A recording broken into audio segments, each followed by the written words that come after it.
28వ తారీఖు తాడేపల్లిగూడెం పక్కనున్న ప్రత్తిపాడులో జరిగే ఆ బహిరంగ సభ చంద్రబాబు నాయుడు గారు, పవన్ కళ్యాణ్ గారు పాల్గొనబోయే ఆ బహిరంగ సభ అత్యంత విజయవంతం చేయాలని కుళ్ళు ఏడ్చేసేలాగా, తాడేపల్లి వాళ్ళు కుళ్ళు ఏడ్చేసేలాగా ఎంతమంది జనం వచ్చినా, రాని జనం, వెళ్ళిపోయిన జనం అని వైసీపీ మీటింగ్ ఫోటోలు అవే పెడతారు. ఏమి ఫరక్ పడక్కర్లా, మన పని మనం చేసుకుంటూ ముందుకెళ్ళిపోదాం. ఇందాకే టీవీలో చూసా, పాపం సజ్జల గారు ఆయన విలాపం చూస్తే జాలేసింది. ఎంత బాధపడ్డాడో పాపం పవన్ కళ్యాణ్ గారి గురించి.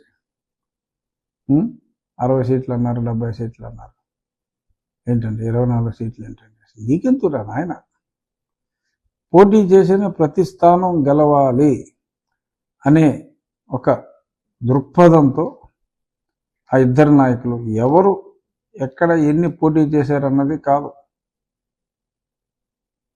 ఒక స్థానం తీసుకున్నా పొత్తే అందరి సమిష్టి నాయకత్వమే. ఇది ఎప్పటి నుంచో నేను చెప్పుకొస్తున్నా, మళ్ళీ చెప్తున్నా ఈ సజ్జల గారికి, అరే భాయ్ నువ్వు ఫరక్ పడమాక, నీకేంది సంబంధం, మీకేమిటి సంబంధం? మా పార్టీలు మా పొత్తులు మేము చూసుకుంటాం, ఎందుకు ఏడుపు? మీరేం చేశారు ఇప్పుడు దాకా? 6 విడతల్లో ఒక 60 స్థానాలని మీరు అనౌన్స్ చేశారు. చాలా స్పీడ్గా చేస్తాడు జగన్మోహన్ రెడ్డి డెసిషన్ మేకింగ్. ఏంటి బొచ్చు?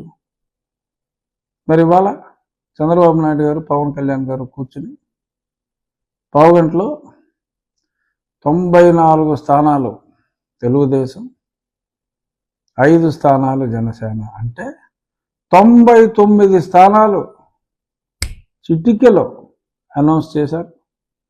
రేపు భారతీయ జనతా పార్టీ కూడా అయిపోయింది, పొత్తులోకి వచ్చిన తర్వాత మిగిలిన 76 స్థానాలు, అలాగే 25 పార్లమెంట్ స్థానాలు at a time single shot వచ్చేస్తాయి. మీరు 30 విడతలు వేస్తారా?